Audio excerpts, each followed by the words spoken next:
2, 4, 6, 8, 10. Esta es la última prueba de audio previo a la conferencia que nos ofrece el senador. ¿Ya estás, Alfredo?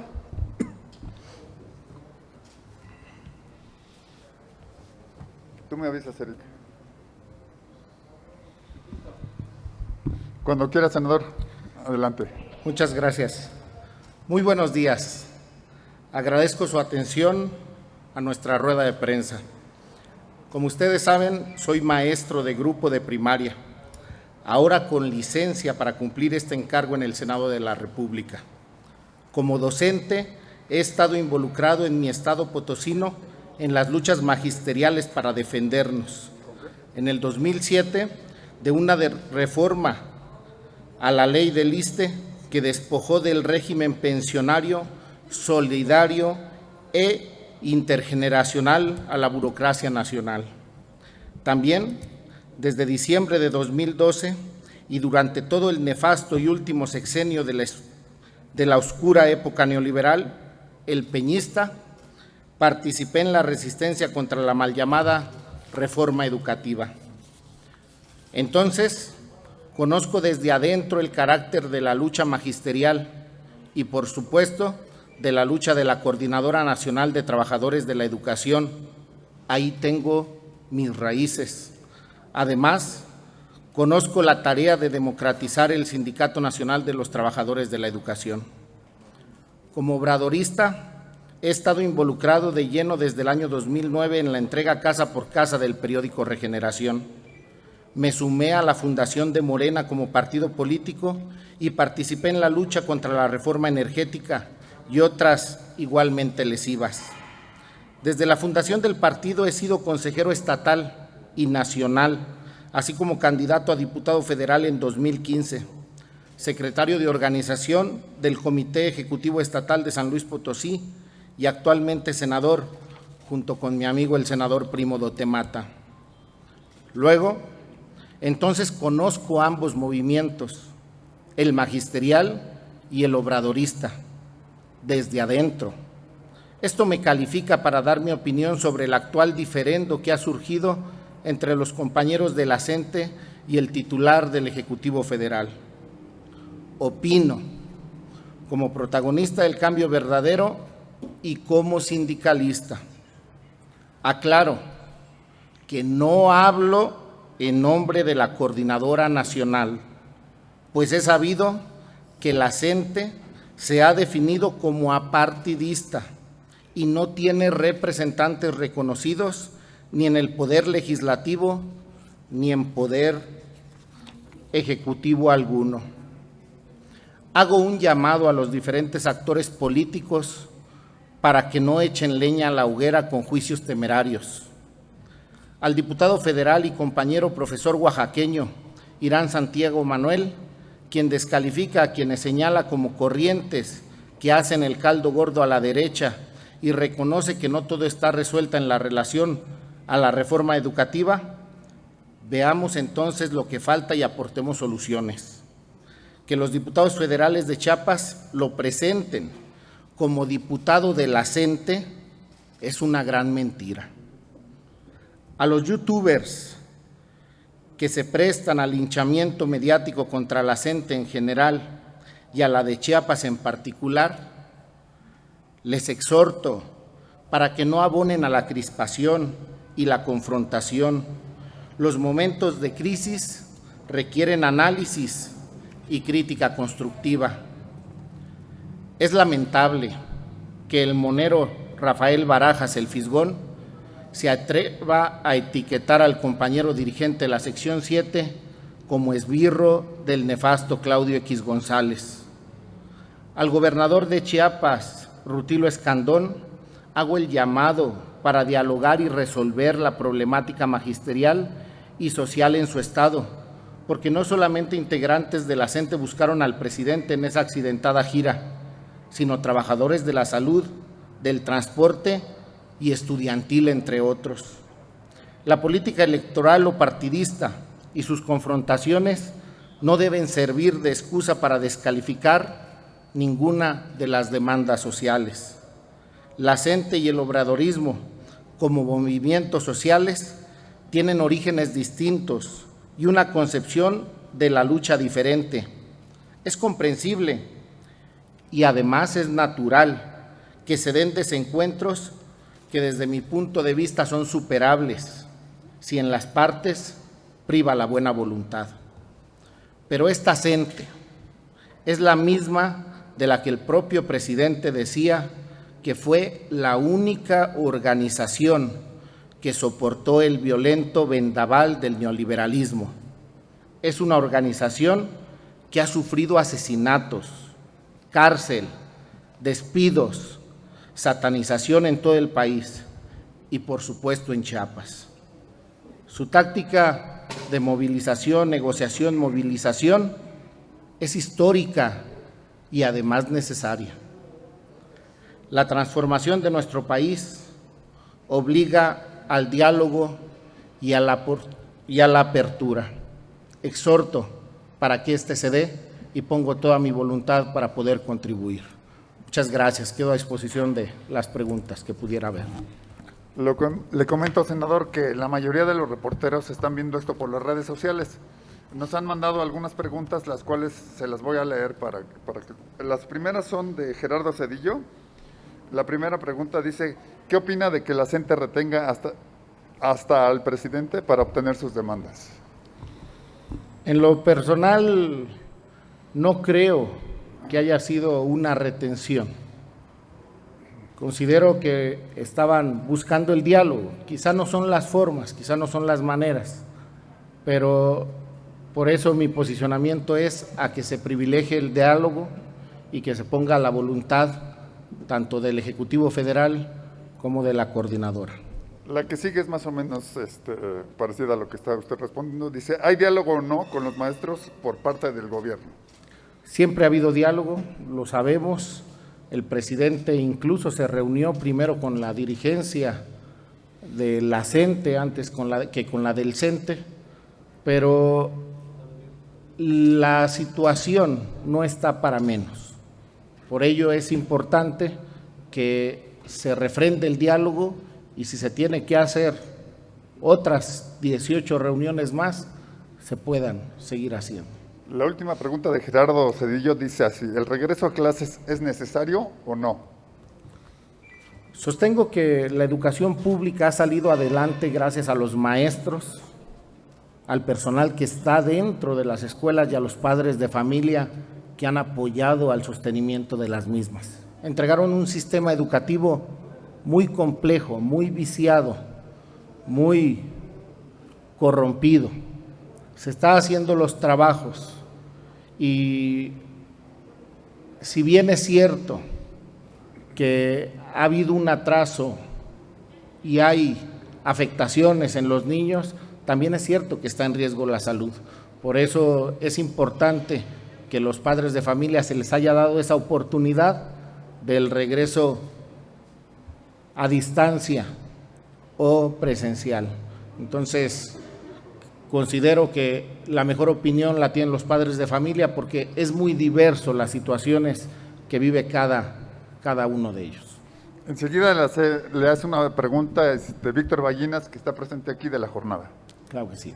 Hola, buen día, senador. Muy buen día. Senador, yo quiero preguntarle, ¿cuál es el llamado que le hace al presidente y cuál hace a la CENTE? El presidente dice que no es rencoroso, sin embargo, en sus mensajes llama que no va a estar negociando siendo rehén, que así no lo van a obligar a negociar. Dice que grupos de la CENTE llamaron a que no se votara, que no la apoyaran. Entonces, ¿es rencoroso o no es rencoroso? Y yo quiero preguntarle, ¿qué le pide a la CENTE? ¿Cómo mejorar la estrategia de lucha para que no se le descalifique? La CENTE es un movimiento apartidista, no antipartido. Ahí se encuentran muchos maestros, maestras que apoyan al presidente de manera total. Hay quienes no creen en los partidos y hay quien incluso está contra los partidos. Es un movimiento muy plural y abierto. Se tienen que reconocer ambos movimientos. La CENTE, su lucha es histórica y el presidente también ha tenido una lucha histórica.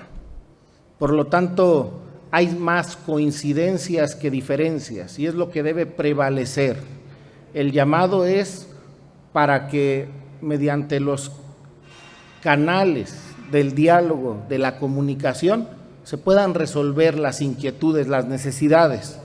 Todos tenemos que ceder, todos tenemos que poner de nuestra parte. Y a lo que yo llamo es a que no exista el linchamiento ni la descalificación de ninguno de los dos movimientos, porque la lucha, aunque es una diferente estrategia, continúa siendo la misma. Juan Pablo del canal del Congreso, es reportero del canal. Senador, buen día. Preguntarle respecto al regreso a clases que empezó ayer, ¿cómo lo califica? ¿Qué aspectos y carencias encontraron los docentes? Y preguntarle también cómo afecta esto a los derechos laborales del magisterio. Hay un amplio porcentaje de escuelas que fueron vandalizadas y que fueron las que no regresaron a clases. El regreso a clases, yo el día de ayer, por la tarde-noche, salí rumbo a San Luis Potosí para poder hacer un recorrido por la zona metropolitana. Me hubiera gustado alcanzar a recorrer más.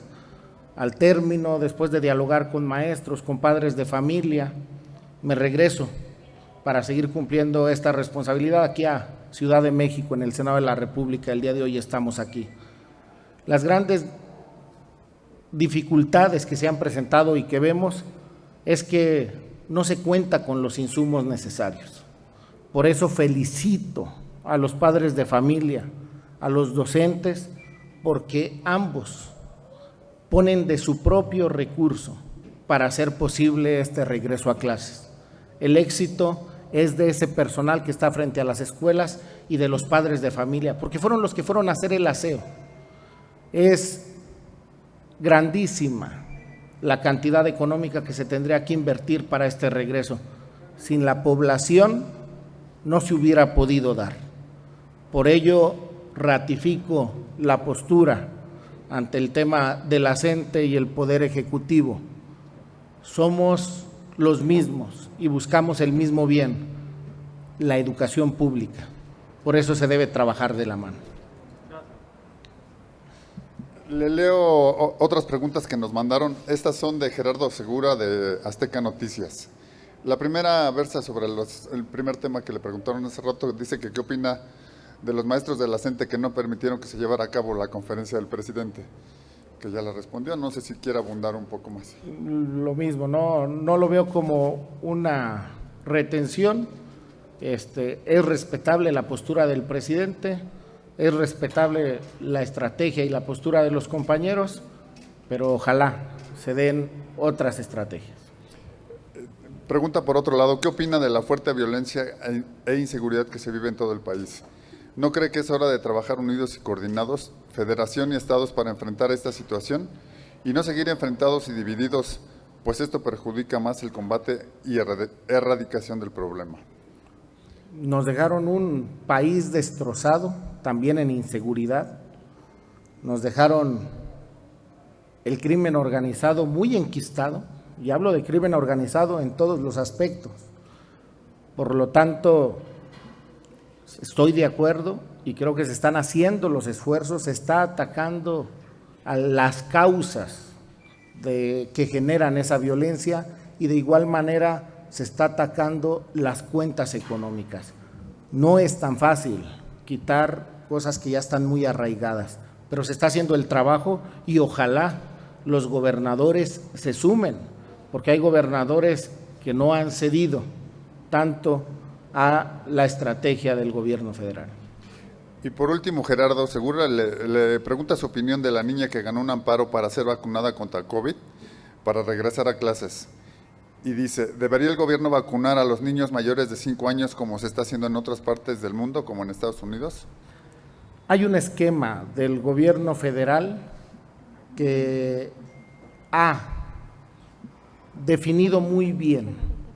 Las personas que interpongan esos amparos están en su derecho de hacerlo. Le toca al Poder Judicial resolverlo, pero no podemos olvidar que una garantía individual no puede estar por encima de la colectividad. Y hay otros sectores, se está llevando un esquema, entonces dejemos que eso lo resuelva el Poder Judicial, ¿verdad? Pero hay propuesta. Gracias, senador. Karina Aguilar, de 24 horas, le pregunta, ¿considera que hay un rompimiento entre la CENTE y el gobierno federal, a quien en otro momento apoyó? No, creo que hay situaciones de forma, no de fondo. Y creo que se va a resolver mediante el diálogo. Yo pongo todo mi esfuerzo y lo haré para que se respete ambos movimientos y se pueda caminar en conjunto, porque ambos tienen base social. Gracias, senador. Misael Zavala, del Heraldo, le pregunta sobre las declaraciones del presidente Andrés Manuel López Obrador sobre que posiblemente el senador Manuel Velasco esté detrás de las protestas de la CENTE en Chiapas contra el presidente. Decir que alguien está atrás de los maestros sería afirmar que las personas no tienen criterio propio. Creo que los maestros tomaron una decisión, como los trabajadores de la salud, como los estudiantes, como los sectores que estaban ahí, que quieren respuestas, que hay incertidumbres. También deben entender que enfrentamos una pandemia que es mundial y que ha pegado en las economías. No estamos en las condiciones que quisiéramos, pero aún así se han estado sacando los programas, se han estado sacando los proyectos. Los maestros fuimos uno de los sectores más beneficiados con el tema de ser vacunados, en ser los terceros en ser vacunados después de el personal de salud y los adultos mayores. Entonces, por eso creo que tenemos que fortalecer el diálogo y contribuir. Ojalá se pueda dar. Luis Carlos Rodríguez, del Universal, le hace dos preguntas. ¿Qué porcentaje de escuelas, sobre todo del ámbito rural e indígena, que carecen de agua, están preparadas para el regreso a clases? Es muy complejo ese tema, porque si bien es cierto, están las carencias, también no cuentan con el sistema de internet. Entonces, por eso se tiene que valorar. Los maestros están creando por escuelas sus estrategias para que vaya alumnos de manera salteada, para que vayan en diferentes horarios, etcétera. Las condiciones son multidiversas. Por ello, mi reconocimiento a los docentes y a los padres de familia que están actuando a la altura de las circunstancias, porque los maestros nunca estuvieron de flojos. Yo se los digo porque como profesor me tocó este cambio a distancia. Los maestros se buscaron prepararse, buscaron materiales, en lo general se preocuparon por sus alumnos y fijaron diferentes estrategias. Y creo que ese es el caso de las escuelas indígenas. La segunda pregunta de Luis Carlos dice, ¿se está criminalizando a la 4T, en la 4T a la CENTE? No creo. No creo, y también estoy convencido que la CENTE va a sobrepasar cualquier adversidad y se va a mantener, porque es un movimiento totalmente horizontal. Para entenderlo hay que estar dentro de él. Muy bien. Le pregunta Gabriel Santomilla, del Sol de México, que está aquí. ¿Qué tal, senador? Buenos días. Lo escuchaba decir que es una buena oportunidad de los padres de familia que tengan la decisión de enviar o no enviar a sus hijos a las escuelas. Pero a mí me gustaría conocer su opinión de usted como senador y como integrante del magisterio, senador. ¿Cuál es su opinión suya? ¿Sí deben ya de incorporarse a las escuelas básicas los niños o no es el tiempo, considerando todo lo de la pandemia? Como magisterio, como integrante del magisterio y como senador, su opinión más allá de la decisión que tengan los padres de familia. Reitero que las condiciones son muy diversas. Pondría el ejemplo aquí en la Ciudad de México. Las familias tienen que salir a trabajar. esperemos no se dé una situación pronto, como las que se han dado en años pasados en septiembre, un temblor, imagínense los niños solos en los departamentos, en las viviendas. Son factores muy diferentes. Por eso qué bueno que se dio la apertura para que unos estuvieran a distancia y otros en casa, porque no es en unos casos si quieren o si no quieren. Y hay otros que también están sufriendo violencia doméstica dentro de sus hogares. Entonces es un factor muy complejo. Lo que yo considero es que se debe fortalecer el sistema educativo. Debe haber una mayor inversión al sistema educativo y debe haber incentivos también a los maestros, porque sobre todo preescolar y primaria tienen salarios muy bajos. Los maestros no solo tienen ese trabajo, venden de todo. Entonces, creo que es la parte que se debe fortalecer para que se tengan las condiciones, porque somos aliados. Más recursos entonces en el presupuesto. Más recursos a la para el educación. tema de educación y de salud. Sería todo, senador, muy amable. Muchas gracias a todos por su atención.